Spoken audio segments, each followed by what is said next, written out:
এইটো কাহিনী আৰম্ভ হয় সোনিয়া নামৰ ছোৱালী এজনীৰ পৰা। ছোৱালীজনী সৰু থাকোঁতে দেউতাকৰ মৃত্যু হৈ গৈছিল আৰু দেউতাকৰ মৃত্যু হোৱাৰ কাৰণ তাই নাজানিছিলে কিহৰ কাৰণে দেউতাকৰ মৃত্যু হৈছিল।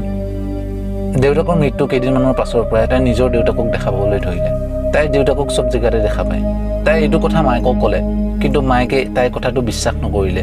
যেতিয়া সানিয়া 6 ক্লাছ পালেগৈ তাই দেউতাকক তেতিয়াও দেখাই পাই থাকে।